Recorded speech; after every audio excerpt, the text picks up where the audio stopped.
back to the bottom, 6 to go. Makes a mistake again. He missed a shift. He's going to spin to the inside turn. He's going to take the lead. Eli Hinton just got used up there in the hairpin. He's going to pick up a win after a long winless streak and visit victory lane. And the whole field just needs to get himself slowed down, hop these curves up and over. There's that cannon running a tad wide. Great restart here for the 2 car, but also for the 48. He crosses him over. Down into turn 1, there goes the tail. Here comes the 20 alongside. The 13 car gets turned. He's going to spin in turn 2.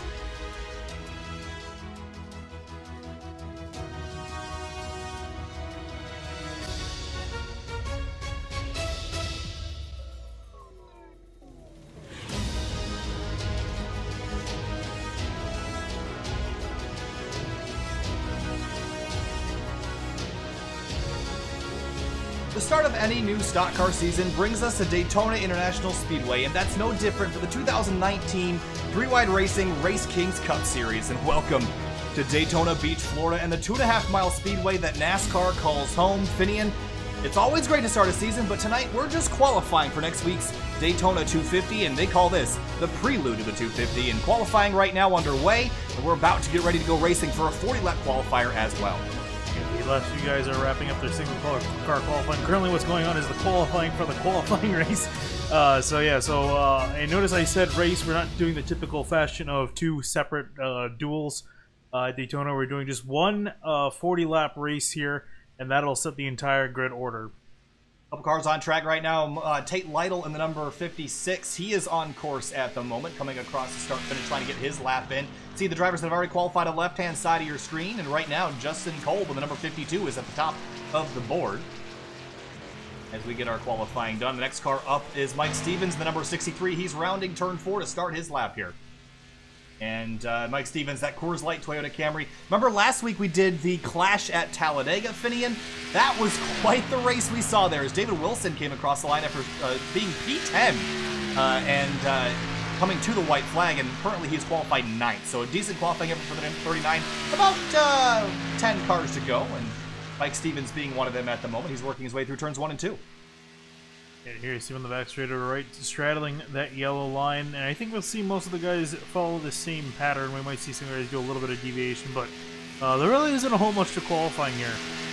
No, I mean, really, your opening lap, your warm-up lap, you get one timed lap in qualifying for the 3WideRacing Cup Prelude to the 250. That opening lap when you're warming up, you're going to want to be up as far as you can be to the outside lane, but when you come around for your actual time lap, you're going to want to be right on the inside lane, right against that yellow line. He's going to come across the line at a 49.421. It's going to jump him up to 31st. Wasn't able to pass away the leader who's currently right ahead of him, so unfortunately he'll be starting towards the back of the field. Meanwhile, Rusty Webb, he's getting ready to come, and this is exactly what you were talking about, the guys riding up towards the wall. As he comes through turn 4, he'll get ready to start his lap. Yeah, so Rusty Webb in this 88 car, Napa Auto Parts Camry, working through. Ran in the driver development series in the Xfinity car a couple weeks ago. Had some decent success there. That's one heck of a lap time he's got. 43 minutes. Anyway, comes across the line to start his time lap. And Rusty Webb, I think there's some great things coming for this 88 team and this Napa Auto Parts car. He's been so quick in the driver development series, learned a lot there. I think he's going to take it to these guys come the Cup Series season. It might be a specific track combo, but I definitely think he's capable of winning races, and I'd say look out for this guy this season. Halfway through his lap, of course you can't see the sectors. I wish you could. You could, but the ATVL splits them into strange splits, so I don't know if they would really be worth a whole lot to look at. But. So unfortunately we won't know where he's going to end up until he comes across the line. Speaking of which, out of turn 4 he comes. And this time through, a 9.325, put him up to 24th in the 88 car. Now Patrick McCluster is now on the track. The 10 car, Patrick McCusker, coming to start his qualifying lap. This number 10 Camaro. Got Keurig on the side of that thing. He's across the line and starts his timed lap. Actually, put in a time of 3 minutes 11 seconds on the warm-up. All right, so he's coming through, Finian. So we talked about running that yellow line, but what do you think about maybe you see McCusker up about 3 or 4 feet? Is that better than the inside line? I always found that if you run a couple feet off the yellow line, you actually it's a little bit less bumpy and actually might be a bit faster. Yeah, it also to be said too, you can carry a little bit more momentum on the straightaway. You actually see him in the entire on the track. We'll see. You'll probably do the same thing in 3 and 4. There you see him kind of maintaining a certain distance away from the yellow line. So this will be interesting. This is the first guy we've seen not do this. We'll see where he ends up. Coming out of turn 4 now, approaching the start-finish line. See those brand new grandstands here, the Daytona Rising project. See your frame rates fall as you're looking at it. And 49.369. It's going to be good enough for 29. It didn't actually help him that much. And I think what that might be is, again, due to this newer package, which has more drag. I don't think it'll, like, maybe with the older package, I think that might have worked. Staying on that outside lane, moving an inch off the bottom, but I think that these guys are going too slow enough to maintain the lane off. You pretty much have to stay on the bottom. Liam Sheen in the NZXT 51 Camaro starting his lap, and he's up on the high side of the racetrack, Finian. Does he know he only has 1 lap? I sure hope he does. Well, maybe he's trying something different here. I mean, maybe, which I would say props to doing, but I think he just lost a ton of time through 1 and 2. Yeah, so working his way through, we have 1, 2, 3, 4 cars left after Liam Sheen. First of all, that paint scheme is gorgeous, and he deserves a lot of credit for that good-looking car. I know he was working on it all week. Unfortunately, he will probably end up in the back here because unless he's he shouldn't be starting that. So no, this is going to be his timed lap, and this is one of those things you got to check that relative box before you get to the start-finish line. He's going to come across the line, 49.73. Actually, the reason why they don't know that is because it's not by laps; it's just an open session. So I'm sure he's going to try to run the bottom now. He's going to get told. Yeah, now he's going to be really upset when he learns about this. 34th, and he's 0.7 of a second off the pace. But that was his one and only lap. Yeah, I think it doesn't look like he's slowing. I guess maybe everyone else has run 1 lap so far. And he might get the 2nd lap thrown out, is my guess. Well, we'll see where it puts him on the board regardless, and see how that works out. All right, Finian, we mentioned that there's a qualifying race after 40 laps. Not a lot of time. We saw how crazy Talladega was. Do you see that kind of crazy racing tonight, or are people going to be more careful and protect their starting spots? I think people are going to be a little bit more careful because, again, Talladega was... Whoa. Yeah. He just jumped to pole. Okay, well, maybe he knew something we didn't. Justin Cold back out on the racetrack in the 52. We'll come across line 49.259.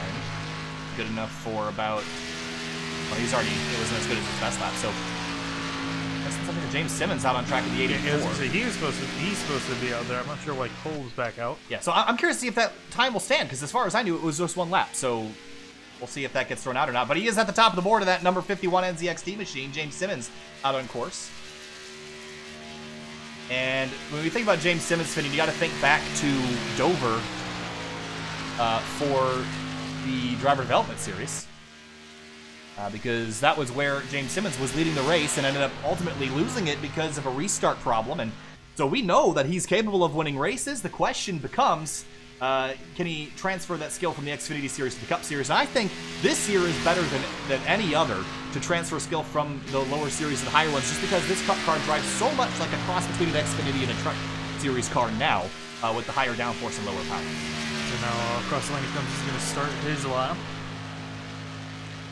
Onto the back straightaway now. There are 3 cars left. Todd Smith, Josh Adams, and Austin Verwey.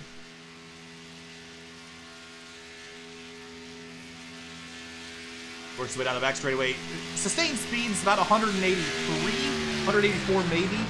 Remember, these cars are not running restrictor plates any longer, Finian. This is just all this drag is just by downforce only from that big rear spoiler. So there is no restrictor plate on these cars, which means that we've seen some pretty fast speeds in the draft, but single car is pretty slow. 180. I mean, we used to see about 185, 190 potentially, but he's gonna jump to 49.2. Which is going to put him up to 6th place, so great effort there for the 84. I'm sure he's going to be happy with that. Meanwhile, we see coming out of 4, Todd Smith in the 76. He's going to start his lap. And one of the last 3 qualifiers. Yeah, this is a guy that, if you think back to the Truck Series season last season, Todd Smith was hit or miss for him, it seemed like. At the beginning of the season, it seemed like he was rock solid, but then ended up getting caught up in some people's issues, ended up having his own issues, and really didn't having a fantastic season by the end, so hoping to maybe turn some of that around in the Cup Series this time through. And I didn't follow the Cup Series very closely last season, but all I can go off of is a truck experience. So I had some rough patches last year. Maybe he can have a better season this year in the Cup Series, and especially that these Cup cars drive like trucks. A lot better off, I think.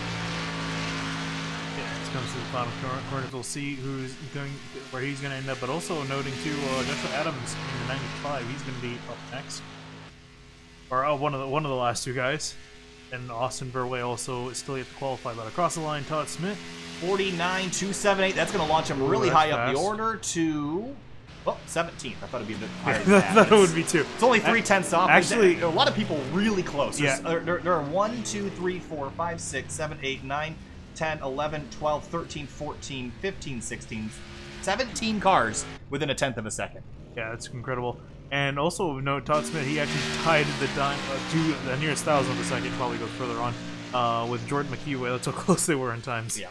All right, now up on board is the 95 of Josh Adams, and we know he's good. We've seen him in plenty of series overperform. He's been so good in that number 95 car, and it was a solid contender for the championship in the driver development series. He's going to unfortunately have competition. He was unfortunately beat by Chad Frankenfield, who's currently qualified in third. So we'll see if Adams is able to join up there with him at the top of the grid. Come across the line to start his lap, and got one more car left, Austin Burway in the 91, and then once that is complete, we will begin our 40-lap race this evening to set the grid for next week's Daytona 250. And Adams comes across the line and begins his lap. See him riding that yellow line pretty much as everyone has been. What I've been more curious about is that usually, again, I haven't really done qualifying here with this newer package, but usually people like to come up just a lane above where they would be on the bottom of the straightaways. We talked about that, yeah. I mean, even on the back straightaway, and let alone the corners, you'd come up. You don't want to. What we don't want to do is bleed off your momentum, and by hugging it to that yellow line at the exit of turns 2 and 4, you're actually scraping more speed off with the friction than you need to. And you see him do a bit out of turn 4, but not as much as you'd expect. Coming to the line, right onto the apron, fair game here in 3 wide. 49.232. That's going to be good enough. Go jumping pretty high up inside the top 10 to P9. So good effort there by Josh Adams. So Adams will start in the top 10. As we now wait for Austin Burway now, he's going to come across the line. He's going to be our last qualifier, the 38 car to start his qualifying. 91 of Austin Burway, another guy we saw have some really strong runs in the driver development series. Looking forward to see what he can do in a Cup car this season. Haven't seen him before in a Cup car on 3 wide, at least I haven't. But starting his lap, he's making his way through turns 1 and 2 right now. Onto the big flat on the back straightaway. It's really, you know, we were at Talladega last week, Finian, and we saw how wide that place is. We saw 3 and even 4 wide at points, but Daytona's a bit narrower, and you see you can probably get 4 wide there, but not comfortably, and even 3 wide is very scary. So I think you're going to see maybe some more reservation tonight by drivers, but turns 3 and 4. Clipped the apron there? Yeah, clipped the apron there and went up the hill a little bit, so that might have choked his momentum. Comes to the start-finish line on the apron. It's going to be a 49.262. Gonna jump him up to 19th. I thought he was going to go higher than that, but I think he honestly would have been if he didn't lose that momentum. You look at the time. Well, you can't see, but we're looking at the times. Everyone's separated by thousandths of a second, so any small mishap can mess up your qualifying effort. So Liam Sheen is still out running laps at the moment, and I guess we must have missed something, Finian, if he had a warm-up lap prior to that. But either way, he took pole by 32 thousandths of a second if it stands. And I think we're going to get a advance here shortly to the 40-lap race. All right, Vinny, let's break this down here. Qualifying for the season opener, we know that this is a long season, runs all the way till November, but every race counts. Daytona, a big race to win, but qualifying in the past hasn't mattered that much, but we have seen with this new drafting package that incidents can be really big, so I think staying ahead of it's going to be key. Yeah, I think this brings back the notion before with the older what is now the old package. You're kind of able to be anywhere really, but I think with this brings back the notion that you either want to be very front or you want to be in the very back of the field. You don't want to be in the middle because that's where the wreck's going to happen. Liam Sheen just ran another lap, 49.252 that time, and they might have made him requalify. I mean, I could see that happening. 49.252 would put him tied for 15th. So, yeah, that'd be put him 15th or 14th or 16th. One of those two. And that's assuming that is what's going to happen. We haven't gotten an official word yet. Yeah. So if he does end up back there, that's particularly why. So he's falling back straight, and it doesn't looks like we're all good. Yeah, I think we're done here. So again, I think the reason why we're just speculating at this point that they had Liam Sheen requalify with 1 lap because he wasn't aware that it was only a 1 lap qualifier. So he ran the high line the first lap, thinking he had 2 laps, then ran a great second lap because he was on the bottom with that run up. But I'm sure 3Wide said can't do that. We're gonna have to redo that, retry again. And run a better time. So they're going to have to manually reorder the grid, I imagine. Yeah, I think they'll probably just have them slot in 15th, maybe move people back a row. I don't know. I don't know how they're going to do it. Well, they're probably going to have to either just force him to start there, then clear penalties, I imagine, which would be kind of a pain. So good on them for having them redo that. But again, we're just speculating as to what the actual situation there was. That's our guess. So, all right, we're waiting for the advance to the race session here in a moment. Let's take a look at our conditions. We haven't looked at our temperatures yet today. 122 is pretty hot up there, Finney, but Daytona is known for having quite a bit of grip. You're going to be glued to the ground with your downforce regardless. Yeah, I was going to say, it would be maybe a problem with the older package where you have the tiny wing on the back, but you got a nice big one, so big that you have to have a clear piece to see through it. That you're going to have so much downforce that it's not going to be a problem, and so much downforce that you're going to be punching a big hole in the air. And as we saw at Talladega, put on a fantastic show. I expect to see something similar here tonight. 11-mile-an-hour winds out of the southeast. That's going to be significant. You're going to have a tailwind on one half of the racetrack, and I'm not familiar enough with the cardinal directions to know. But we are probably going to have a tailwind in one of the 2 long straightaway directions, or you can really say 3 with the kink in the front straight. So conditions relatively warm, but beautiful for the fans out here. 84 degrees Fahrenheit. So Justin Kolb's, Liam Sheen's, and Chad Frankfield's laps did not count. They were thrown out. Oh, remember we did see Justin come back on the track. Yes, so that explains why. That explains why. So, and I assume we saw the same thing with Chad Frankfield. I haven't seen that. It might have happened before we went live. So, well, honestly, that makes a lot more sense to me because I was looking at how much these guys are separated in the front, and they're separated by almost a tenth, and I was amazed by that because I'm pretty sure these guys are running fixed setup for qualifying. That explains everyone else being separated by tenths of a second. Yeah, so again, if we take a look at our qualifying grid, you see those first couple of cars, Sheen, Kolb, and Frankenfield. Look, they're 2/10 ahead of anybody else. Yeah, and then everyone else, for the most part, is still like pretty evenly separated. Les got a really good time in as well, but everyone else is, more or less what you expect. You don't expect an over a tenth of a second gap to the next car. Right. So Liam Sheen's time that will end up standing will probably be the 49.252, not the 48.921. So, all right, we're just waiting on, I assume, the field to get restructured and set up for the race.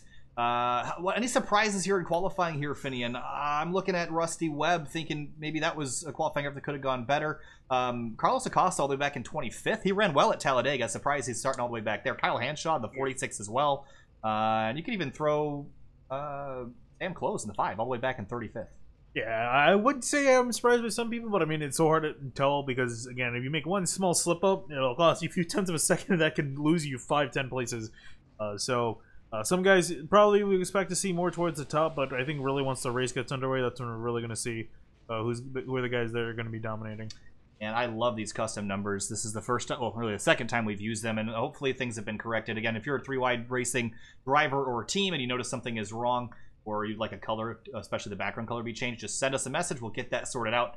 Still trying to get used to using these, but I think they look really good. And there's some numbers in here that look especially good. I'm partial. Again, we know Liam from all sorts of different leagues, but his number 51 with that purple background, gosh, that looks good. Let's take a look at it when it scrolls back around again.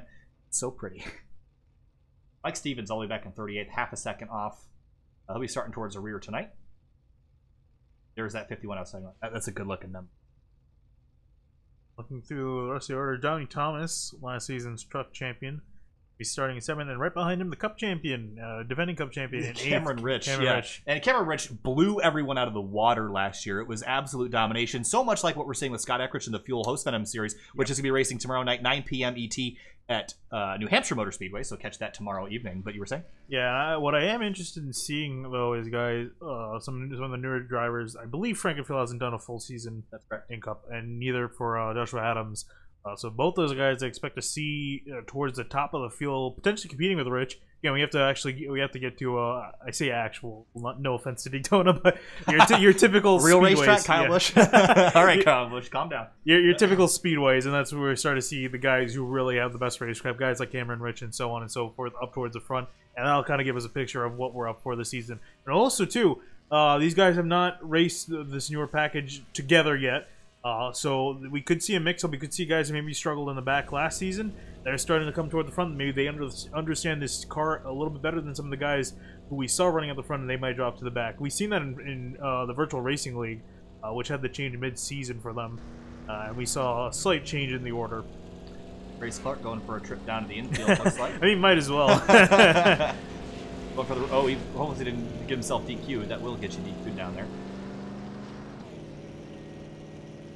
Well, negative 37 miles an hour on the timing screen. This is gonna get short-lived. He's going to get DQ'd in a few seconds here if he doesn't stop. Yikes. I'm amazed he hasn't kicked him yet. I think he can get away with more than I thought. Well, we're not racing the road course here in 3-wide, but you know what we are racing? We're actually racing outside of Racing League. Is visiting the Daytona road course this season. Yeah, that's going to be a fun race. I've always wanted to watch a race there. But Outsider also has the Kansas Roval coming up in a few weeks, so I'm really excited for some of the car and track combinations. And a couple of cars doing some burnouts, it sounds like, in our left ear. I'm amazed he's made it this far. Well, there's some campers out there. And there's some fan interaction if I've ever seen it. All right, let's look from up above here, Finian. Once again, a 40-lap race here. I assume they're drivers meeting right now, so we'll wait for them to come back out. Let's take another look at your qualifying order. Again, those top 3 guys had their times thrown out, and we'll have to start from different positions than it is shown. So right now, I think Nathan Velez will be your eventual pole sitter. Yeah, unless we get a word from him. But from what we've been hearing, that should be what's going on. So Velez should be your pole sitter. That would mean Grunberg, who we've been seeing, and again showed up late last season to both the Cup, I believe both the Cup and the Truck Series, and did phenomenal in there. And I think I forgot to mention him in that list earlier. Him, I especially see to be competing towards front. All right, so as we wait for this to conclude here, we'll take a look down at some of the cars on pit road and see if we can see their pace. There's the 94. That's Kluster who's there hanging out. How about Chuck Sweeting? And then he hasn't loaded in yet, unfortunately. A couple cars haven't. But one of the PPG cars, Finney, their paint schemes were gorgeous last week, and one of them was the number 1 car, which I don't see in the list, actually. Which car? It was the one. I can't remember the name that was associated with it. Up for me. The PPG cars. Name, unfortunately. New driver to the 3-wide, from my understanding. Dylan Hickey. Dylan Hickey, that's right. So Hickey. Yeah, and I was gonna say, well, we had 38 cars here. There were 39 registered for the series, so he's the guy. He's the guy that's missing. That's the one guy. Yeah, the one guy, which is amazing. I gotta say, pretty much almost everyone showing up for the first races, so that's nice. Unfortunately for him, he's gonna be starting dead last in the race. That is, hopefully he shows up for that race, but everyone else here and accounted for. All right, let's take a look at see if the weather has been changing a whole lot. Dropped a couple degrees in that time. We expect it maybe to drop a few more degrees before the start of the race again. Now, the weather's not super important. I will watch that wind, though, because with all this extra drag, you pull out a line, you get a headwind, it's going to slow you down a lot.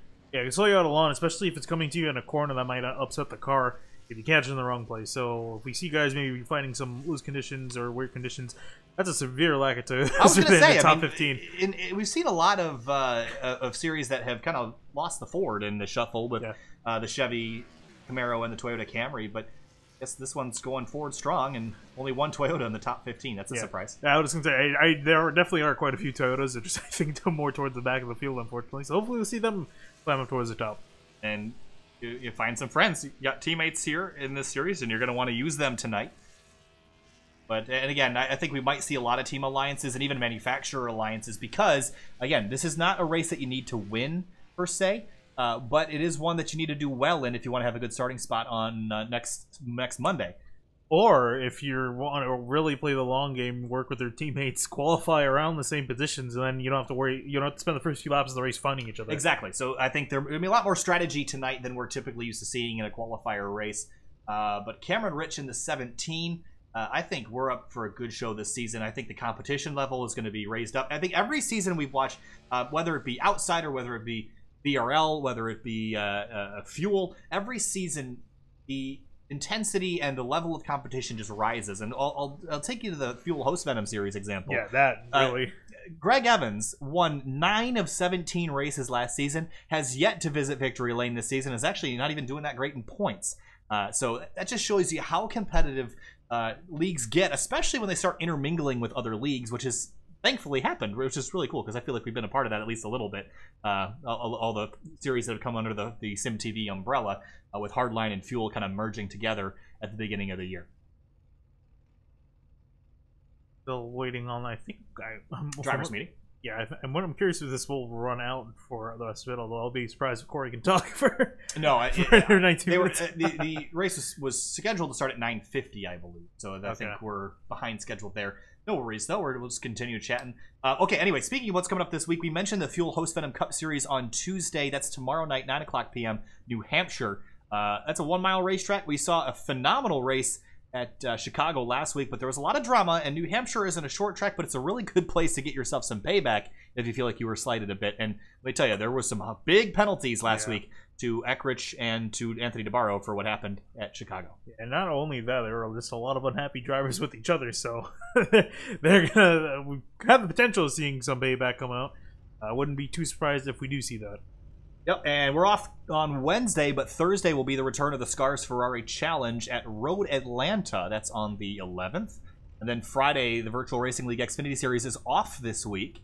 And so is Outsiders this week as well. So we are off for an entire week for the VRL and ORL guys. And I think that's because there are night races this week. And every time they have a night race, they don't have a virtual race, so everyone can go and watch it. Speaking of watching, you're watching on SimTV. My name is Kyle Heyer. You're listening to me and Finian DeCuna. And I haven't gotten the full report back on how much merch we sold in the couple weeks, but I think it was a decent amount. So, again, that was all for getting us to Gingerman Raceway and Road America in May and September, respectively, to do some commentating for the Grid Live Touring Cup on their production out there. So, the Gingerman is almost certainly happening. Road America is the one that's a bit of a question mark. But hopefully we can do both. I'd love to do both. Then we also have a trip planned. At least I have a trip planned, and you're welcome to come again. You're flying this time, though, up to Watkins Glen for the 6 hours of I was about to say 6 hours of Daytona, 6 hours of Watkins Glen, and I am also going to the Cup race in August, and maybe come to that one too. And I would love to vlog both those experiences. So y'all have to lecture Finian to come to both those races. He'll make it happen. I mean, I want to come. It's not like I don't want to come. It's just a matter of if I can come. Depends on what I'm doing for over the summer.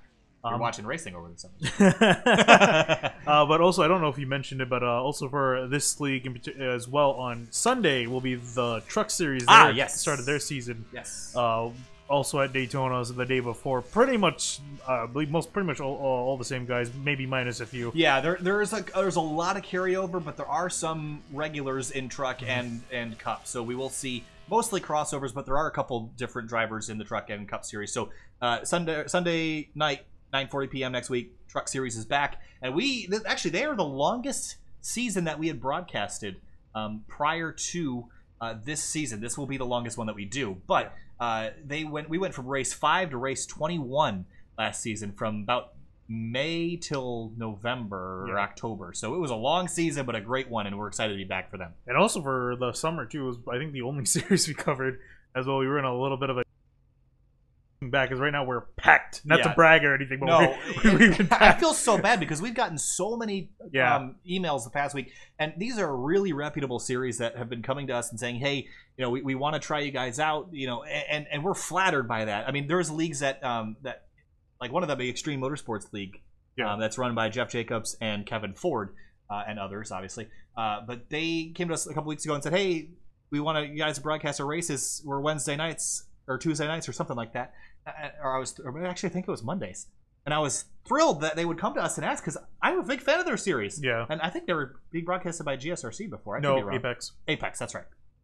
But they came to us, and I unfortunately had to turn them away, which was awful. But it's also really exciting, because a year ago we didn't have anything. We were kind of in danger. We were in limbo. I think Thero was pretty much the only thing keeping us going for the summer, at least.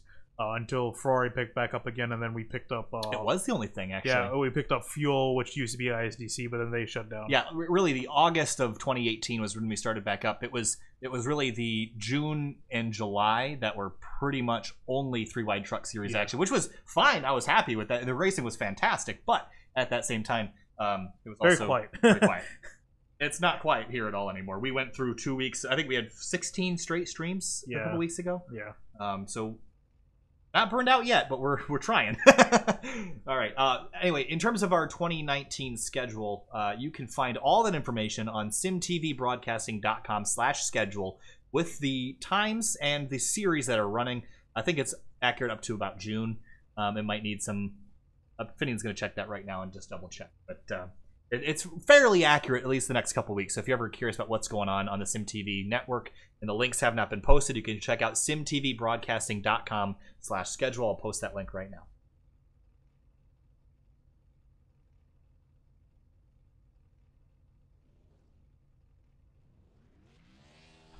It's accurate till about probably June, July. Okay, so that's good. What else is coming up on SimTV this season? Well, Ferrari Challenge has been phenomenal this last few weeks, and there's been a lot of drama, but they had a great race at Brands Hatch. We're going to Road Atlanta this week. That's a favorite track of mine. But also, Outsiders lately, they've been putting on a heck of a show, Finian, with this new package. Kansas was a bit messy that first half. The second half of the race was a bit of a lull, but we had a first-time winner this season, Alec Martinez, who won on Saturday night. Exciting to see, but... I'm curious to see who the first-time winners this season are going to be. I put my bet that 15 of Chad Frankenfield is going to be visiting Victory Lane maybe multiple times. Honestly, as I'm looking down the order, I expect to see Grunberg, Victory Lane, Cameron Rich, Levi Zielinski, Paul Ross, Chuck Sweeting. Further down, I expect to see Kyle Hancha do well on the dirt tracks. Or actually, in the truck series. Unfortunately, the Cup cars can't work on dirt. It's a very, very sad thing. Who else? Let's see. Scroll down the list for me. Sorry. Tasking? Yeah, maybe even Sam Close, Richard Hines. Richard Hines has been doing pretty well in the development series too, and even towards the end of the last season, through the truck series, he was starting to pick up the pace. So I expect to see him do well this season. Okay, well, as we continue to wait for the qualifying, I assume a lot of this is probably just some discussions with times and getting some things shuffled around. So no worries there. We got plenty of time. It's a very short race tonight, so no risk of running over any... We don't have a scheduled time allotment regardless, so we're not that tightly knit of a group. That's what I always like to joke about, though, is some groups approach us as if we're some super serious, like, oh, if I go a minute over, are you going to charge me extra? No, we're not. We're pretty lenient about that sort of thing. There's planes going opposite directions on that runway, and that should not be legal. Well, one's a taxiway, one's a run, I think. Or both, no. Oh. Yeah, that's taxiway. Okay. And going awful fast for a taxiway. And since we were too busy looking at the planes, we are now skipping over into the race. All right. Well, qualifying is complete here, and we'll see the probably a reordered list here in a moment. I think they're going to have to do... Yep, there it is. Chad Frankenfield in the 15 is going to be sitting on the pole. Actually, Frankenfield's time got thrown out, too. Maybe he ran... His second lap was just as good as his first. We'll see how they get reordered. Anyway, 1 to green here, Finian. And 40 laps on the grid, and I see Liam Sheen is still showing up there, so they're going to do some reordering. Yeah. And hopefully, I imagine they're probably spending that time while we were talking, and I'm sure they're trying to figure out on how they're going to attack this, so that way there's not a lot of chaos, and that way everyone knows what's going on, so you don't just have drivers dropping back. But yeah. Let's just listen to these motors in here real quick. Let's jump on board with Johnny Thomas.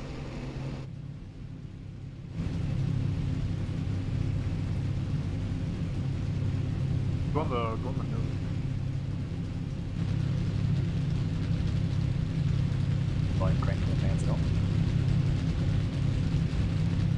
Well, the sound of motors, Finian. That's time for Daytona.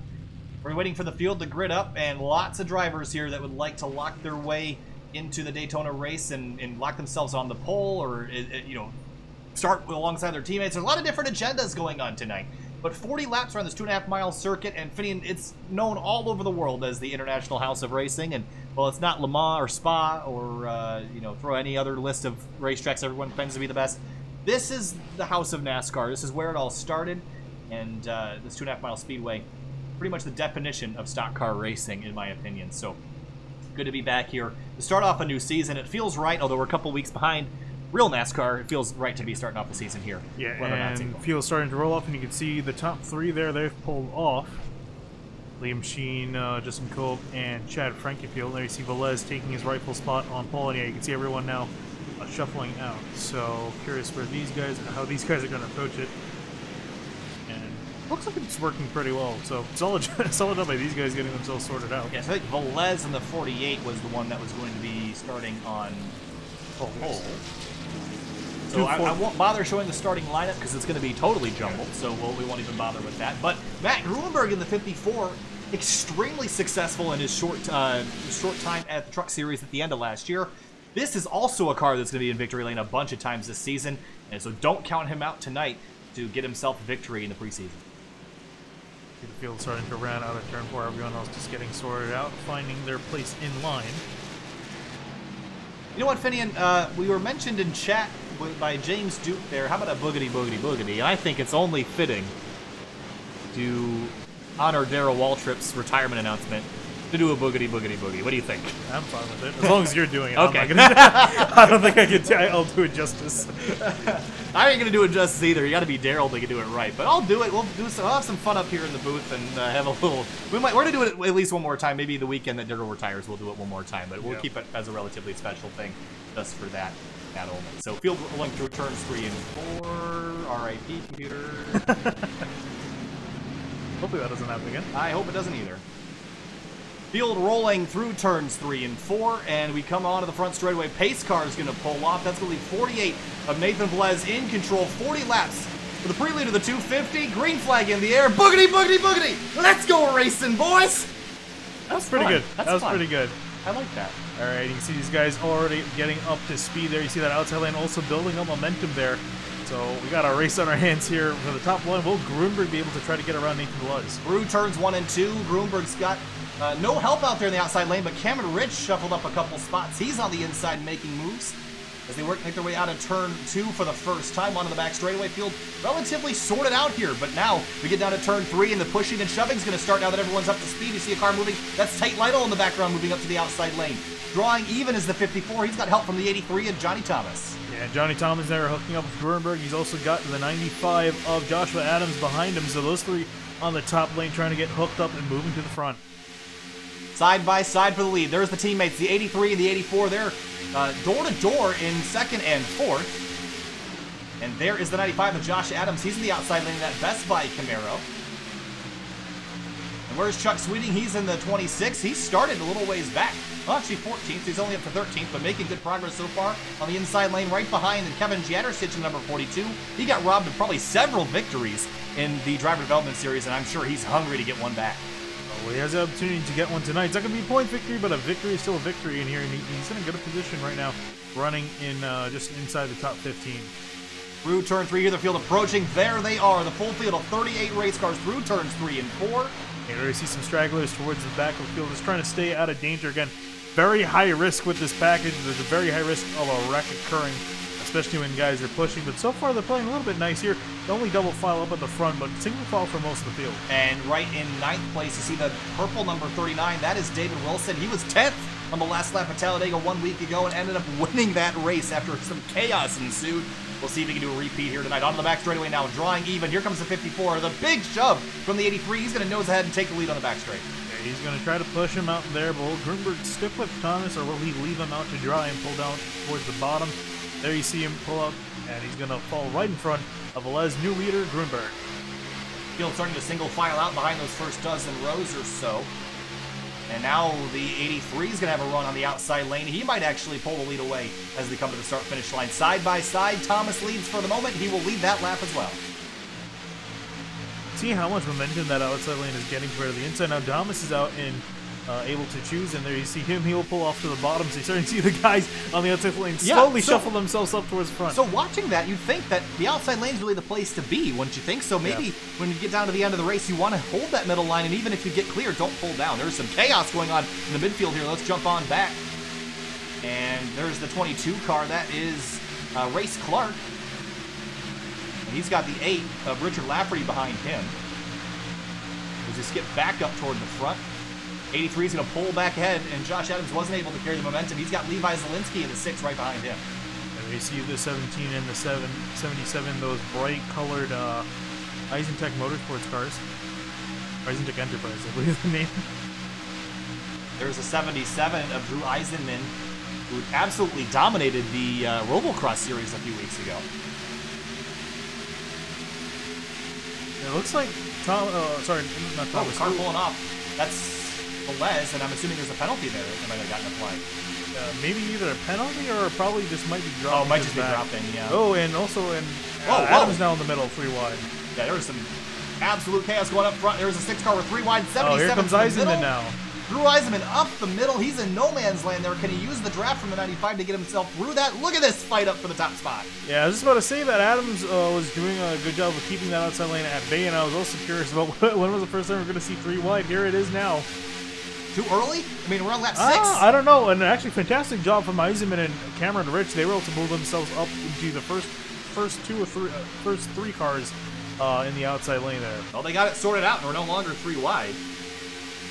But double wide now. You see that's the 22 car pulling out a lane on the inside, maybe getting out of this mess and maybe conserving their car for the end of the race. There is, I think that's one of the cars dropping the inside. I think it might have been Chad Brown. I think this is guys, I think they're sensing some danger here up towards the front, and I think they rather make sure they finish this race rather than be up in the front and be a part of a wreck. So I think you saw Velez just playing it safe here. To the start-finish line, looks like Josh Adams will lead that lap. Actually, no, it was Johnny Thomas by a hair. That's how close things can be. Look at those first dozen rows all just double filed right at the moment. And those Eisen Designs cars, fourth and sixth right now on the outside lane, maybe pushing that 95 Camaro up to the lead here. And look, the 77 got a great run down the back straight. Yeah, here's the thing too. You see him pulling out there, potentially looking. You see another car that's at least Cove? No, not Cove.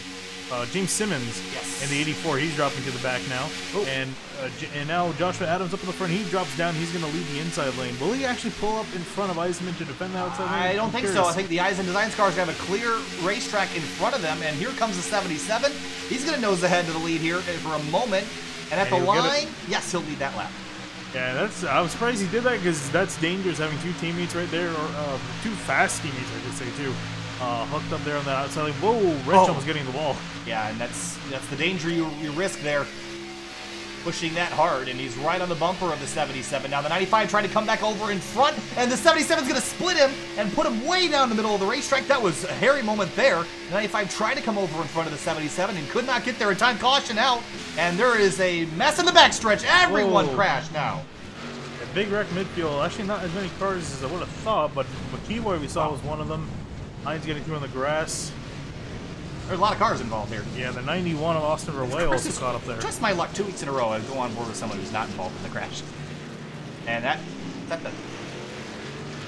car is that? That's all torn up. Oh, James Simmons, he had just dropped to the back. Yeah, that's McKeeboy there. A little torn up. Yeah. He is all torn up in that Ford Fusion. Where did this start? Ah, right here. Okay.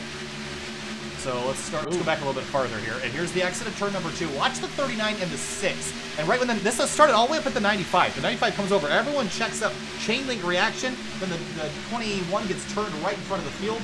And the whole field piles into it. And actually, you mentioned, Finney, not as many cars as you would have thought involved. Yeah, people did a great job of trying to avoid it and then Lee Machine also, he got loose after a little bit of light contact, but he wasn't able to recover the car, and he got involved in his own spin. And this is why it was so important that he got shuffled out of his starting position, because right here, he gets tagged and gets in this mess, and so did Justin Kolb in the 52. He might have actually escaped without too much damage, but the 51 sustained a lot, and this is why in the 14 did as well, unfortunately, Kevin Finn.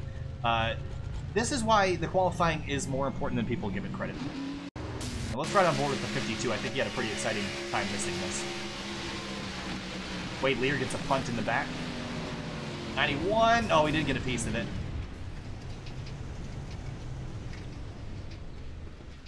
There's the 5 of Sam Close. He might have gotten through all this. It looks like it. You see, he was all the way in the back of the pack here, just hanging on with the draft. All of a sudden, cloud of smoke. And just hoping and praying, can't see a whole lot, weaving your way through. There's Lane Machine sliding across the racetrack right up the middle. Great job by Sam Close. Picked the perfect hole to go through. Go through a couple more cars. How about Tanner Sharp in the 3?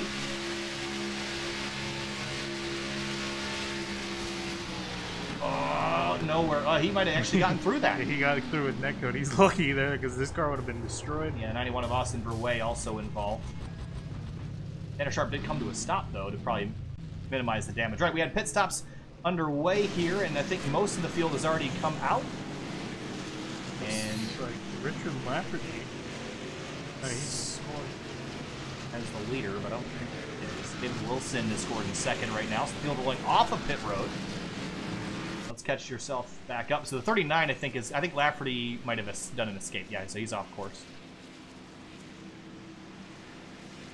All right, so taking a look at our retirements, Finian, we're going to have at least one. I think Jordan McEvoy's car is toast. I think most other cars really get running. Now, here's the good thing. This is not the real race. Next week is the 100-lap Daytona 250, but this week is just a 40-lap qualifier, so the worst thing that can happen to you tonight is that you have to start at the back for Daytona, but as we see, starting at the back is not where you want to be.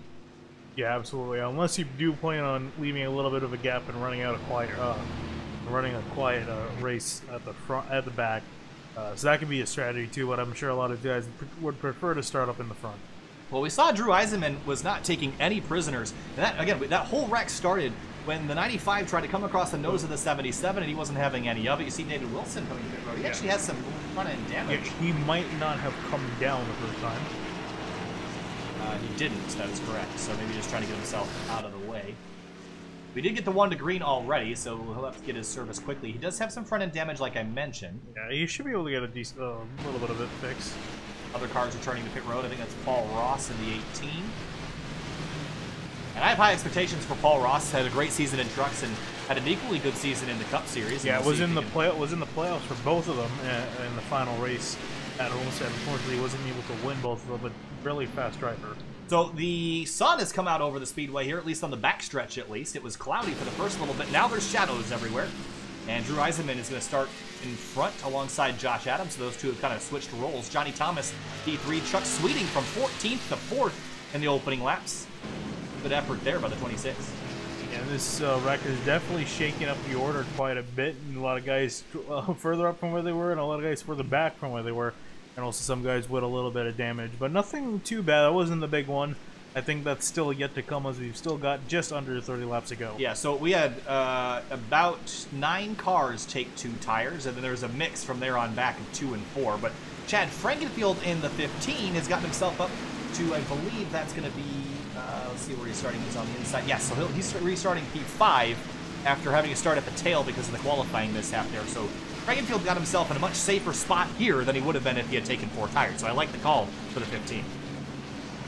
Pretty much don't need tires. I mean, if you're running on them for a very long time, yeah, but really not as much as you would need it out of the track. But pace car's about to go in. We're going to get ready to get the restart coming to lap 12. All right, we've got 29 laps to go this time through. Drew Eisenman, Josh Adams, Johnny Thomas, Cameron Rich, Chad Frankenfield, your top 5. Green flag flies are racing here again at Daytona. And a little bit of a checkup from that outside lane. I think we're going to see them potentially fall back. But how about now Eisenman moving up to the top lane, trying to get the draft off of them?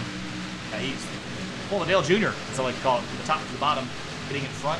And now the 95 getting a big run there with help from the 17. I see exactly what he's doing. He's trying to get that outside lane to start, to get themselves going so he can meet up with Cameron Rich. How they're going to do that is really my next big question. Car pulling off towards the rear, and I think it was a black car. It's the 48 of Nathan Velez, so he's pulling out of line. He did this last time too, and it saved his car one time. Why not try it again? Still a long way to go here. Yeah, Joshua Adams jumps in front of Eisenman, and looks like he's going to lead this lap. Coming to the line, it's Josh Adams versus Cameron Rich, or excuse me, 77 of Eisenman. Oh, that is Cameron Rich. Cars look identical other than the colors being swapped on them. So Rich leads that lap.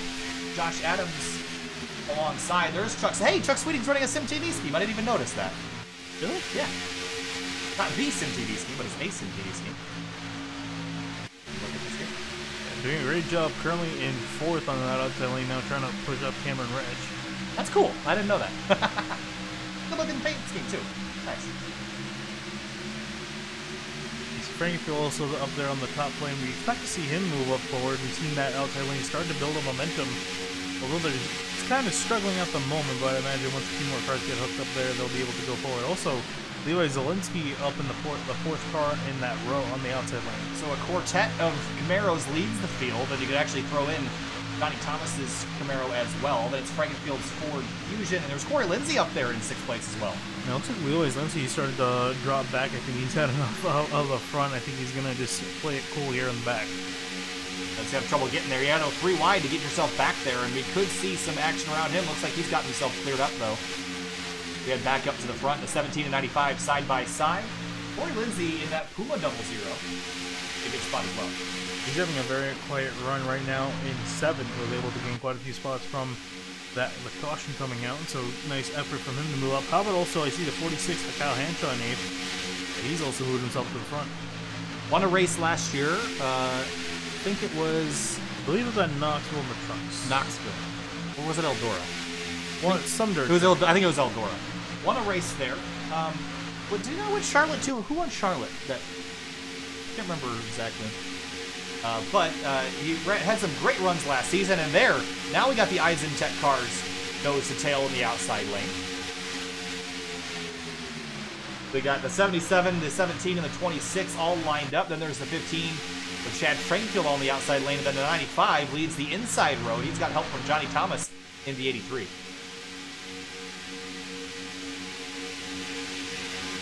Car dropping back. Tanner Sharp from the number 3 Mountain Dew car. He's decided to pull out of line. How about the guys back here that are hanging out? Kevin Giadersich, he's kind of by himself. I worry about that a little bit. But then there's this group, the 18 of Paul Ross, the 5 of Sam Close, and the 88 of Rusty Webb, all running right next to each other. Yeah, and teammates Zielinski there, is dropping way back. I wonder if he's hooking up with Giadersich. Could be. We see teammates working together at the front and at the back. We'll jump back out to the front, and there they are again, the 77-17. They get separated there for a moment, but now they got to get themselves back together. We saw this be scary down into turn 1 more than once. And you see him get really loose there out of turn 4. A lot of movement there. Again, one person misjudges it. This entire pack is going to go. Car jumped out of line, the outside row. It was the 11 of Wade Lear. It was the black cars, the 8 of Lafferty. Right on board here with Lafferty, and you can see that dent in the rear bumper of the Learjet number 11. That was from that first crash where he checked up and the guys behind didn't get the memo. Fortunately for him, it's probably one of the least important parts of the car. Well, I saw Kyle Busch win a race with it at Bristol last week, and I know this place is a bit more aero-dependent than that, but regardless. Lafferty trying to pick which lane he wants to go in, because he can pretty much pick either. You see behind him there, Carlos Acosta and Race Clark in 24 and 22 respectively. Out of turn 4, you see him get a great run to the inside lane, but where do you go with this now? That's the 89 of Brent Miller in front of him, and the 53 of Dave Hunt in the outside lane. Check up there, you see him have to jump on the brakes for a moment, and all that momentum he just lost. Ooh, lots of checkups on the inside road. I think this is guys just potentially keeping their cars cool and also just playing a little bit careful because they saw that a wreck happened already, and you know that usually once that first wreck happens, a lot of guys tend to see a lap car up ahead there, but you usually see after that first caution, guys tend to keep it a little bit cool. How about temperatures in this new package? We've seen that overheating is really easy to do now. You see, wow, look at that's the 95 jumping right up in front of the 77. We saw this do this once in the back straight, caused a wreck last time. Not this time, though. They get it sorted out a bit better. It's a dangerous thing to do, is moving up and pushing that outside lane mid-corner. That is pretty much a recipe for a wreck. You see, I saw 2 lap cars up ahead that these guys are going to have to navigate. If they're racing like this, it should be interesting. I don't think Drew Eisenman's thrilled with the moves the 95 is making. He's made it very clear several times that he does not want to be blocked like that. And here he comes along the outside lane. We mentioned the lap down cars. I think it's going to be Liam Sheen and Kevin Finn that are just up the road. They're still on the lead lap as of now, but they won't be very shortly. about halfway through this race when we get to the wow, line and look next at lap. look at the big push from that outside lane. The top 3 cars there were able to get through ahead of Adams. Through turns 3 and 4, the Eisentek cars leading. There's Chuck Sweeting down the inside lane with help from the 95. We see Eisenman try to pull down, or it looks like he's No, I think he's going to stay in the outside lane this whole race as long as the 17 car's up there. I think they're pretty much committed at this point. We're out on board here with Johnny Thomas. You see those lap cars right in the way. This is going to get really dicey here for a moment. The leaders nose to tail as they come through. The 51 Aleem Sheen on the apron doing his best to get out of the way, but the whole field has to scramble to get around him, and they do successfully. Kyle Hanshaw jumping up a couple spots. He's up in 8th place now. The 95 jumps to the outside lane. 3 wide for a moment. 3 wide for a bit. Now Adams takes this opportunity to get back in front of the Eisentek cars. You know, do exactly that. We see the 10. Here we go again. Up to the top lane. I think he'll be able to get, everyone will be able to pass him without really much of a problem. Speed difference here is so great, though. You just got to worry about that. The 10 almost in the fence on a turn 4, but they make it through that time. Chuck Sweeting has taken over the lead, but does he lead this lap? Not quite. Yeah. Wish you had a Delta there. It would have been probably several thousandths of a second. Well, it would usually tell you, but there's nothing. So.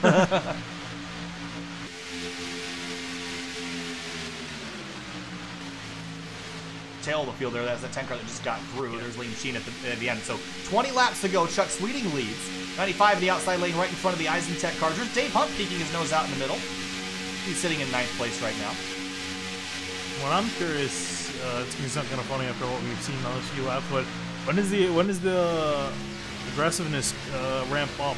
Because, I mean, definitely these guys could go 3 wide if they wanted to, but they're keeping it 2 wide for now. So when are you going to start seeing guys make the moves to the front? I hope that they're going already, because I don't think my heart can take much more than this. It looks like they're going pretty hard right now. There's the 83 pushing. Whoa, we see the 53 that we're riding on board with take a sidestep through the corner. Now the outside lane's starting to prevail here, Finney. We got a couple more cars in the outside row, and it's actually pulling ahead of the inside. And again, they're able to just get such a nice run off the corner. And this is more typical of what we see in real life, with the outside lane being the more dominant one over the inside. Do we dare do a sound search here, Finney?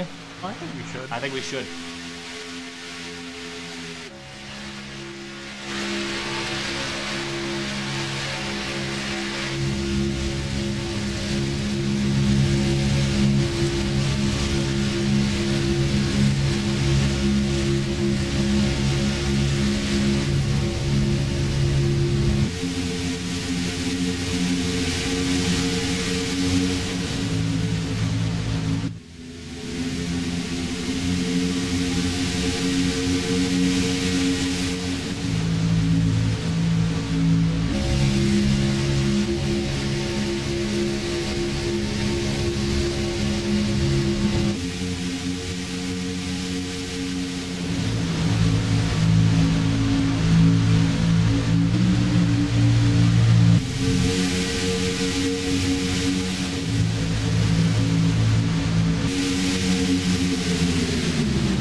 As we turn to action here at Daytona, we saw some crazy racing in that period of time, Finian, and wow, look at that. There's no inches between those, the 77 and 17.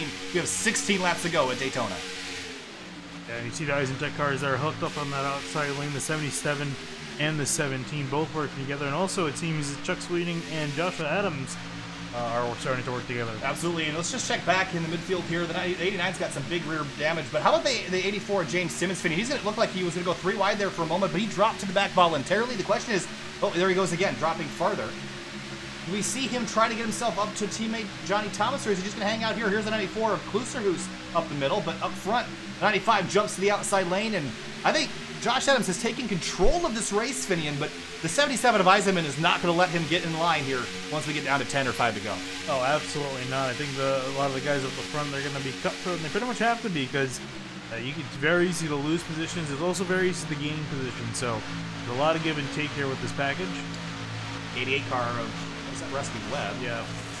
Making pit stops and returning back to the racetrack. Were we expecting pit stops here is the question. I don't think so. I thought they were good to go, but maybe not. 15 to go here. Chuck Sweeting with that 26 car on the inside row. A push. There's a 52 Colbury joining the racetrack. That was terrifying for a moment.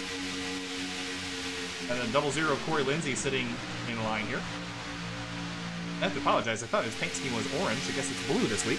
So I had his number all oranged up in the ticker. Oh, wow. We're popping on a line. Okay, that is the... what was that? Frank Sims, the 75. So I guess we are expecting one more pit stop, and that changes things quite a bit, Finian. When do you come?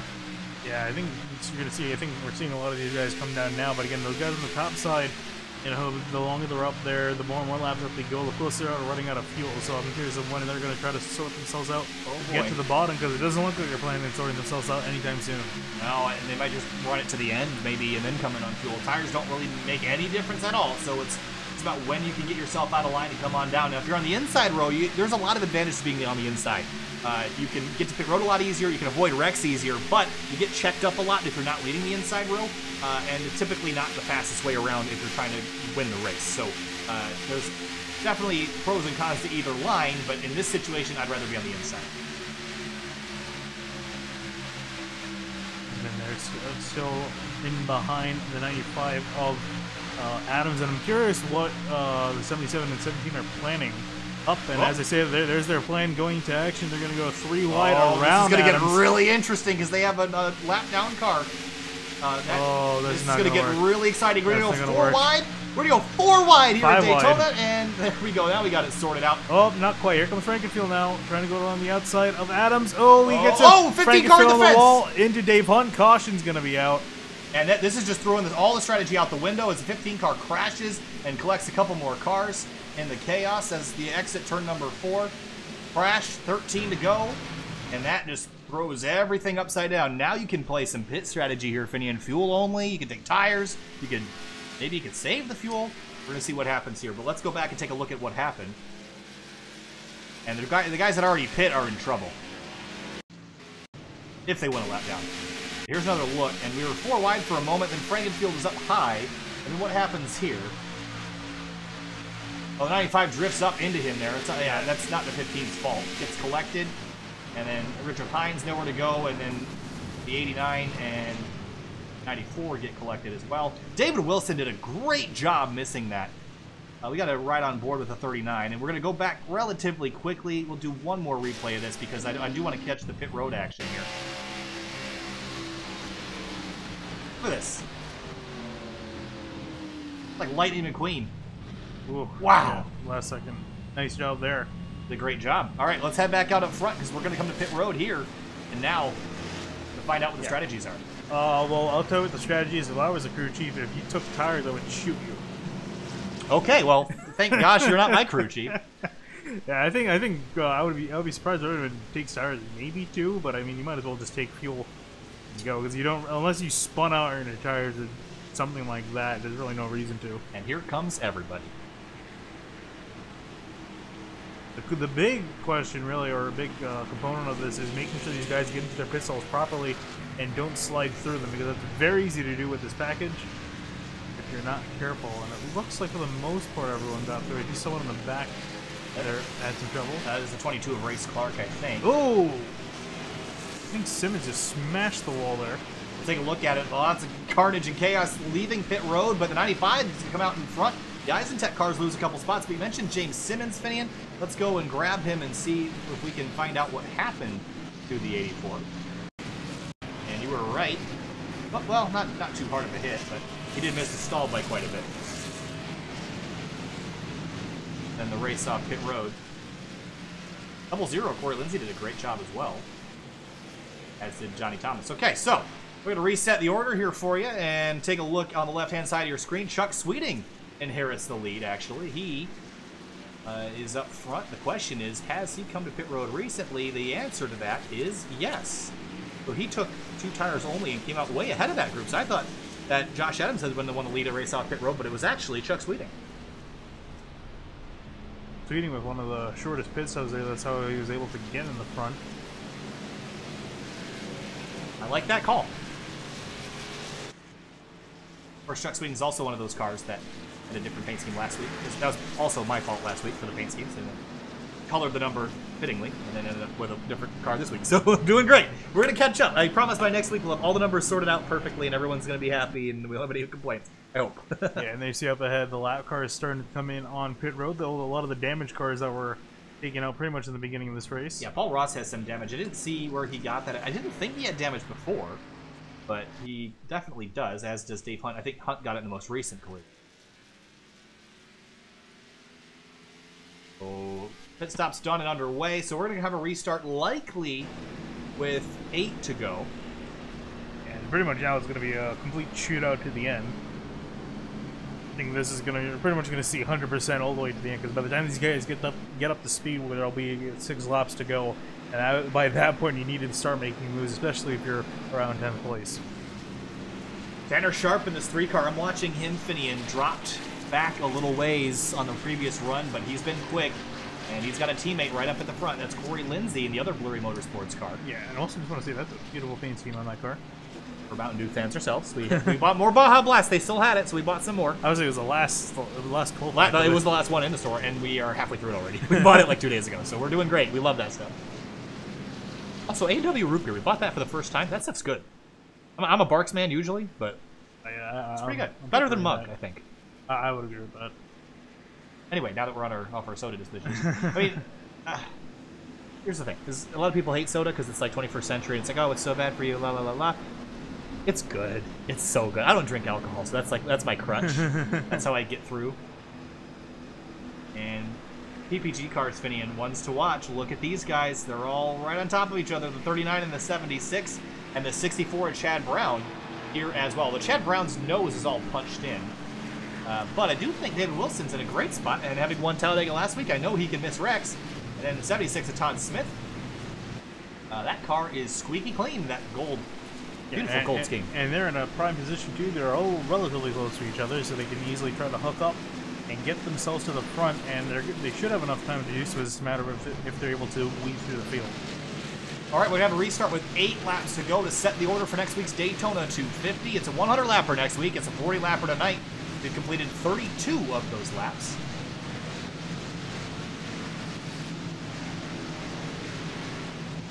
Jonathan Cogswell in the 27. I haven't talked about him yet tonight. No, he's been having a very quiet night, but considering it's been quiet, that's why his car is 27. Currently running an 8th. Yeah, anybody with a clean car has got a chance to win this race. We saw this last week at Talladega. The 10th place car, the white flag, won the race. I don't think we're going to see something that extreme this time through, but if you're up inside the top 5, top 10, you've got a reasonable shot at winning this race, especially with a whole 8 laps to go. It's a long time around here. It's over 5 minutes worth of racing, and you can do a lot of racing in 20 seconds here at Daytona. So field is back on the racetrack here, and we only have 2 retirements. Austin Verway in the 91, Jordan McKeeboy in the 21. Hopefully next week they have better results than this week. So field coming back to the green flag, and Chuck Sweeting in the Sim TV Chevy Camaro, that sounds sweet to say, leading the race here, and hopefully he'll end the curse on Sim TV schemes, because I think only one time has it gone to victory lane. It's been run plenty of times. Yeah, it has not yet gone to victory lane on a cup car. So fingers crossed. Fingers crossed that Chuck Sweeting can do it. Okay, pace car is going to peel off here. We're going to have 8 laps to go, 2.5 miles per lap around here, but trust me, like we said, it's a lot of racing left to do here. Pace car is going to pull off. That'll leave Chuck Sweeting, Josh Adams, Johnny Thomas, Corey Lindsay, Drew Eisenman as your top 5. Green flag flies, 8 to go here in the prelude of the 250, and there's crashing right at the start. Everyone crashed. No. The 26 up on his side as they come to the start-finish line. Caution out immediately, and the whole field wads them up at the start. What happened? I did a lot of wheel spin there. Everyone, and that is not something we've ever seen. No. At Daytona. Yeah, actually, if you could pull up the conditions, I'm kind of curious. Did it get really hot? No, it's cooler. I mean, it's hot, but it's cooler than it was before. Yeah. What the heck happened? Let's try that again. Let's look at the restart here. It all started. It started for several different guys. Yeah, well, the 8 car slipped, but let's watch up front. The 95, was he getting a push from the 83, maybe? Nope, all by himself. And the 26 maybe swerved and Yeah, missed him. yeah. Wow, look at the 26 almost get up on his roof. And so many cars taken out there. Didn't even fit them all in one shot. Let's actually, we can get a look from Levi Zielinski. I saw him sneak his way through. And here's on board Levi Zielinski. He was struggling to get up to speed. Oh, the chaos in front of him went down. Oh, the seas just parted for the 6 car. And then look behind him, it's just a junkyard. Yeah. Wow. Well, that's not how I envisioned this restart going. Let's watch the midfield here. The 8 of Richard Lafferty, he spins, and he gets turned in right into Kyle Hanshaw. And they were actually, honestly, Hanshaw was lucky that it happened. Look at the 22 car. Look at that. Whoa. Hello, someone went sliding across. Let's run on board with Race Clark there.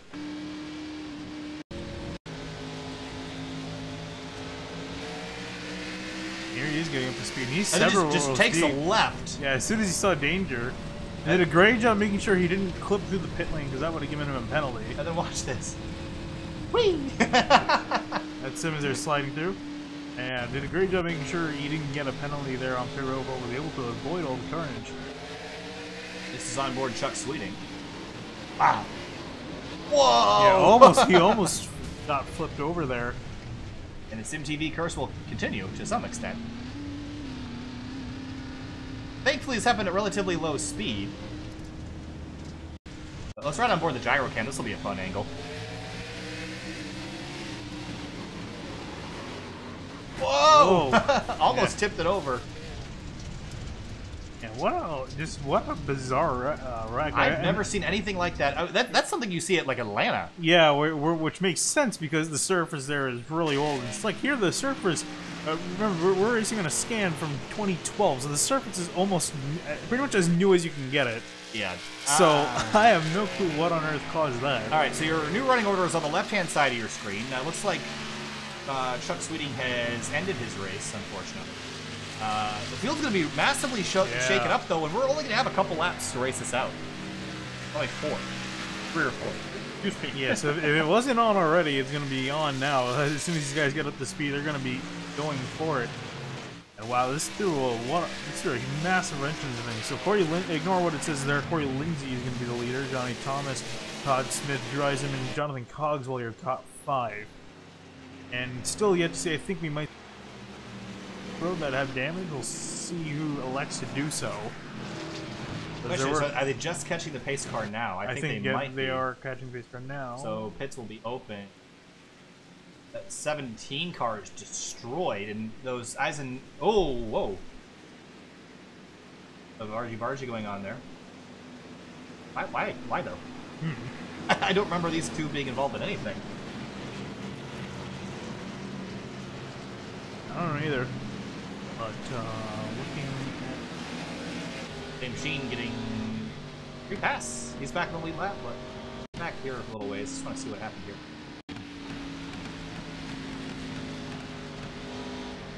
Well, 48 slowed up kind of a lot. I think that's all that was. Yeah, so we're going to have maybe even 2 laps to go by the time they get this all sorted. Again, just a really weird turn of events. Never would have thought in my life that I would see wheel spin at Daytona. Yeah, and I'm trying to think back to because the Outsiders race, or no, the Outsiders wasn't even the first race with the plate package that we've seen on SimTV was at Talladega last week. Yeah. So we haven't actually seen a cup race at Daytona with this package, and I'm wondering, the restrictor plate and the tapered spacer. So I guess I should correct what I said earlier about the restrictor plate. These cars are not running a restrictor plate, which is a 4-hold metal plate that goes over the intake manifold to reduce horsepower. Okay. Now the tapered spacer is essentially the same thing. The only difference is that those holes have a taper from a large radius on the opening to a smaller radius on the exit. So it smooths the airflow going into the engine. The result is that the tapered spacer generally gives you better throttle response and a smoother power flow. So I think the reason why we're seeing wheel spin now is because the restrictor plate choked the low-end torque so much that you wouldn't have to worry about wheel spin at all. But now with the tapered spacer, you have a lot more low-end torque, and I'd be really interested, Finian, if we could get the Chevy SS, the old Gen 6 car, and do a drag race maybe a 100-mile-an-hour rolling drag race start with the newer package Chevrolet ZL1 just to see what the acceleration rates are. I bet you this car has more acceleration. I guess that's something that these guys didn't think they'd have to work out. And no, I'm not Larry McReynolds. Yeah, but interesting to see that though. But yeah, I'm sure these guys, nonetheless, even though they got involved in the wreck, at least now they know to watch out for it, because that would have been awful if this happened next week for the main race. Yeah. So also another thing we have to keep in mind is that they will not go green if it's only a 1-lap shootout here. So if they don't get the one to go next time by, this race is over. I believe they should. They've been paying for it, so I'm pretty sure we will. But throwing that out there. Yeah, so again, I think that's really the reason, though. I'm going to assume that the tapered spacer is the reason why we're seeing wheel spin. Just because that more low-end torque, and combined with the hot surface, I know it's not, a racetrack that we're typically used to being concerned about the weather, but 116's hot. That's definitely not helping. I'm sure if it was 100, we probably wouldn't have seen. It's definitely aggravating the situation. So now, the question is, how careful do you have to be, and how much risk versus reward is there for a qualifying race, Finian?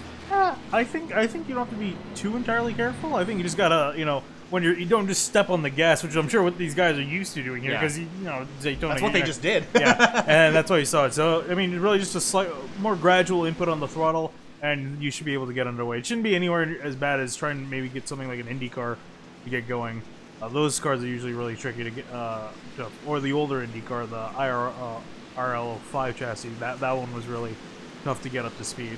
So I think these guys just go a little bit smoother in the throttle. We shouldn't see too much of a problem. Again, that's bizarre to me, but let's see. Do we get the one to green this time? We should. We're expecting it. Yes, we do. Okay. So we'll get 2-lap shootout here to the end of the 2019 RaceKings Cup Series Prelude to the 250. Again, we're going racing for 100 laps next Monday, 9:40 p.m. Eastern Standard Time. So be here for that. You're not going to want to miss it. If you like the racing you've seen tonight so far, we've had 3 cautions for a total of 12 laps. And the interesting thing, too, about that wreck is that, remember before we were running the restart, we had people who were relatively near their teammates? They're all scattered up throughout the field now. There's no strategy left at this point. I mean, I think everyone's junked their good stuff at this point. And as far as this being a qualifying race, I think everyone stopped caring about that about 2 minutes ago with all those cars that just got wrecked. The starting order for next week is going to be a mess anyway. I think you just go for it now. Whatever happens, happens. Indeed. We got 24 cars on the lead laps, essentially 24 cars that have a shot of winning this race and starting on pole. Coming back to the restart, we're going to have about a minute and 40 seconds worth of racing left in this one, and it's all going to be the action up front we're going to keep an eye on. And Corey Lindsay in the Blurry Motorsports car, curious to see if he can hang on. He has a teammate in this race, but it's the 94 car of Klosterhuis, who is sitting in 14th place right now, and that's going to be too far for him to get in 2 laps. Predictions? I don't know. Honestly, at this point, it can go either way. We could have a nice race to the finish, or we could have something more akin to last week. No yellow line rule here. We saw that play out at Talladega. Well, I wonder how it's going to be here. I forgot about that. I'm excited now.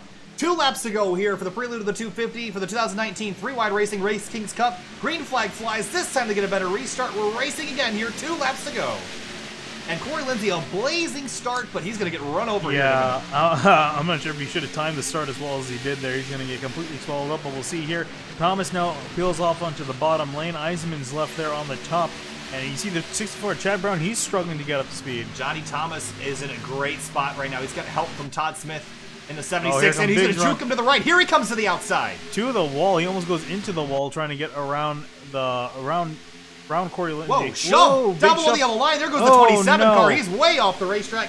Going to drive through the grass. He'll have to slow it back down to get back on the course. But up front, it's Corey Lindsay. Levi Zielinski right on his tail. He comes to the outside. How about him? Where did he come from? Out of nowhere, and it's going to be Corey Lindsay.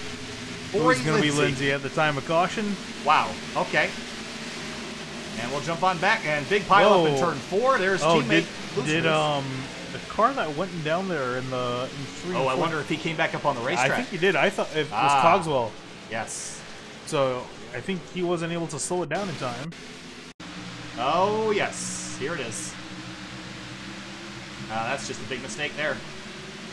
Probably thought he could hold it and just couldn't, and everyone's not lifting at that point. And big shame for everyone that was behind this. And he got bumped off. We're going to go back and look at how he got shoved off earlier. This was not his fault for being down here, but honestly, he probably was braking about as much as he could. I don't really see how he could have done much better than that. Maybe, but I wasn't in the car, so pretty unfortunate for everyone behind. And one more time quickly, we're going to jump back up and take a look at how he got pushed down there. The 83 and 76.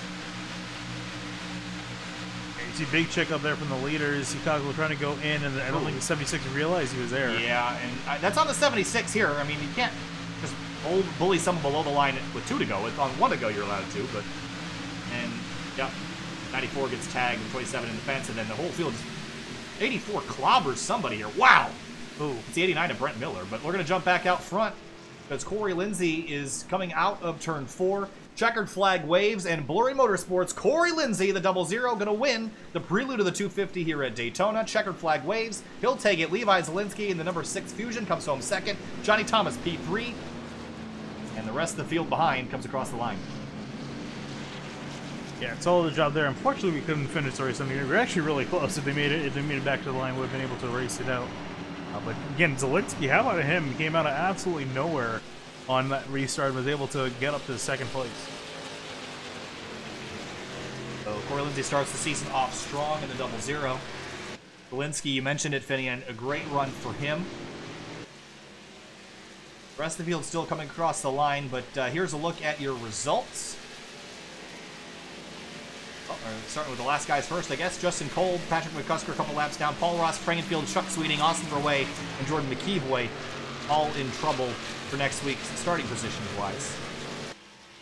But there's Corey Lindsay, Levi Zielinski, Johnny Thomas, Drew Eisen, Matt Grunberg, solid 5th place for him. How about Richard Hines, too? Solid 7th for him. He started way down the order. Tanner Sharp, 8th place. Wade Learpold's on top 10, as is Race Clark.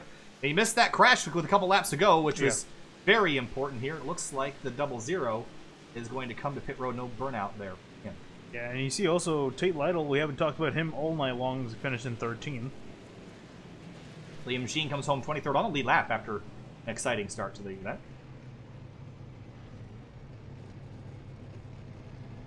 What a finish to that one. I'll say.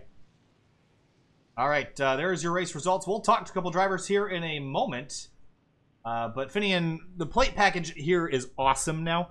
Really looking forward to next week, but I don't know if we can really tell. I definitely think the Eisentech cars, Johnny Thomas, Levi Zielinski, and the Blurry cars are going to be really good next week. But we did have a driver missing, and that was the one car. Remind me of the name again. Dylan Hickey. Dylan Hickey, thank you. I got to really get that in my head. Dylan Hickey, he was good at Talladega. He'll probably be good next week, and those PPG cars probably also going to throw up a fight. Unfortunately, Dylan Hickey, I'm pretty sure he's going to be starting dead last in 39th, so he's going to be trying to climb up through the field. So I think that'll be fun to watch. Yes. All right, we're going to jump to break real quick. We'll bring up your results here and again in a moment, but we'll be right back with winner Corey Lindsay and others. Stay with us.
Welcome back live here to Sim TV. Here now with third place finisher Johnny Thomas and that Johnny Thomas Racing number 83. What a race we saw there, Johnny. You were up front all night, but just couldn't quite get it done on the chaos in the closing laps. What happened there from your perspective, those closing laps there for the finish? We had that restart, and I don't think I've ever experienced tire wear at Daytona. I don't know if you guys ever had anything like that happen to you, but I felt like the whole field experienced it for the first time because everybody wrecked. And I spun mine as well, and I ran into Josh, and I think he missed a few, and I feel horrible about it. That 51 car got their lap back, and I don't think they should have got their lap back, so they might have to go and review that. Hopefully Josh can get in for Kelly, but I was quick. I was up front most of the time, and I didn't see a lot of the carnage in the back there, but we got another 2-lap shootout, and I don't know what it is with some of these guys, but it seems like when we get two laps to go, 1 lap to go, all craziness breaks loose, and we saw a caution. I was going to get a good run from Drew. He was pushing me pretty good, but just wasn't meant to be today. Third place again. Well, it's going to be a great starting position for you next week, and I've yet to see the official starting lineup, but you should be in a pretty good spot. But how much does starting position matter here now with this new package? Does it matter more because the crashing can happen with a lot more cars, or does it matter less because you have more mobility to drive up through the field? I think it matters more. You see it in real life, and I think you'll see it at Talladega in NASCAR, that it's going to matter more. It was harder to pass last year, so you had to be up front, but I made it an experiment this race, starting up front, where I was just going to try to stay up front as long as possible, and it worked. That bottom lane would come and go, but if you were second or third, you'd always stay there eventually. That top lane would kind of die out, or they'd go on, and I could jump up. You can work the lanes real good, and I feel like me and a couple other guys are the best at it. So I'm going to try to stay up front as much as I can. I think I'll probably start 6th or 8th or 5th or 7th. I don't know where it's going to end up, but I think it's going to be fun. We just got to avoid the wrecks, man. It's crazy. I think we're going to have one big one next Monday. I think one big one, and that'll be it. It'll be green flag racing from there on out. All right, Johnny. Well, a P3 for tonight. Great racing there. We'll see you next week. Thanks for chatting. Yeah, thanks, guys. All right, next we're going to talk to the 6 of Levi Zielinski, who finished in 2nd tonight. Levi, you managed to get your way through that crazy restart crash and finished 2nd. I know you wanted another lap before that caution came out, but a P2 for you. It's going to be a great starting spot for next week. Walk us through tonight for you. Yeah, kind of crazy. We started up front, so we were able to maintain. Knew we had a good draft and all that, and we were able to stay up there. My teammate Nathan, he fell back and he lost the draft, so I ended up halfway through the race going back to get him just to make sure he could make his spot and still keep the pole position for the main event. So that's what I ended up doing, dropping back, and then the caution came out, and all heck broke loose after that, I guess.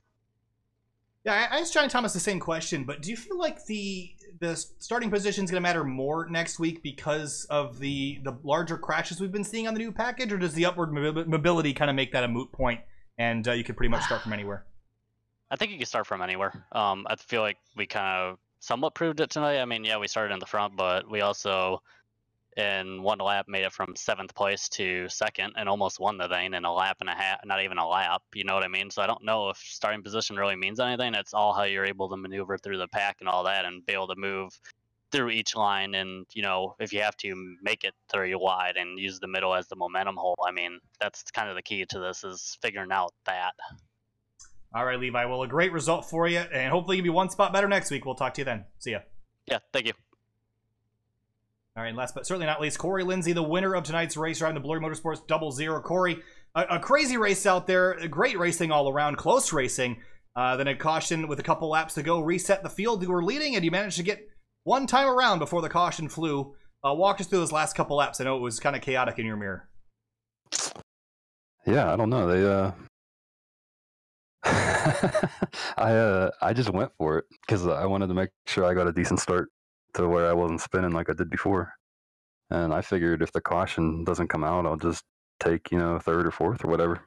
But things went the way they should have been, I guess, for once, and I got P1, so I'll take it. I'll take 3rd starting next week. Next week's going to be a heck of a show, I think. If you like what you saw tonight, I think you're going to get a heck of a lot more next week. We saw that penultimate restart. Actually, it was the last restart. No, it was penultimate restart when everyone kind of spun their tires. We saw Johnny Thomas say that there was tire wear. Was it tire wear? Was it the temperature of the track? Is it the downforce package? What do you think led to the tire spinning there on that last restart? Probably a group effort, but probably mainly I'd say tire wear. I didn't take tires throughout the entire race, and I think that probably had something to do with it. And then, you know, the high temperatures, it was just a mixture of both those things mainly. All right, well, a win for you to start off, well, the unofficial start to the season, but hopefully next week you can do a repeat and see you in Victory Lane, Corey. We'll chat with you after, but have a great night. Thanks for talking to us, and we'll see you next week. Thanks, guys. I'll see y'all later. All right, well, Vinny, that wraps up the qualifying this week. And if that was qualifying, I cannot wait to see the race next week. And if everyone that's watching right now, hit that big red button and the bell, because next week you're going to want to be right here, 9:40 p.m. Eastern, to watch craziness for twice as long as we did tonight. Yeah, indeed. And also, just a small correction to what I said earlier. We also didn't. We probably should have pointed this out too. But it'll be Velez and Gruenberg. They'll be starting 1 and 2 in the 250. And Corey Lindsay, our winner, will be starting on 3, and then everyone else will funnel on through. Well, relatively simple way to do it. I like that way. And again, next week, 9:40 p.m. We saw some crazy action tonight. We're going to see the exact same stuff next week, but with more on the line. So I'm not sure if we'll see more aggression or less aggression, but I think I feel like the first part of the race, especially considering it's 100 laps, and there is points on the line. So, and you want to start the season on the right foot. I think we're going to see a little bit quiet the first 50 laps, and then as people start to move around, get themselves in position, I think the second half of the race will be more chaotic. All right, so that's going to be it for us tonight, but what is coming up tomorrow night is 9 o'clock p.m. We're going to New Hampshire for the 2019 Fuel Host Venom Cup Series. I think it's round 9 next week, I think. So we'll see you there tomorrow night. A 1-mile racetrack, some bumping and banging, and maybe some scores to be settled before we head on for the rest of the season. That's what's coming up. Scars for Ride Challenge Thursday, Road America, but that's it for now. We'll see you next week. Sunday night is the Daytona race for the Truck Series, also 9:40 p.m. And then Monday is the Daytona 250 presented by RaceKings. We'll see you there. Have a great night.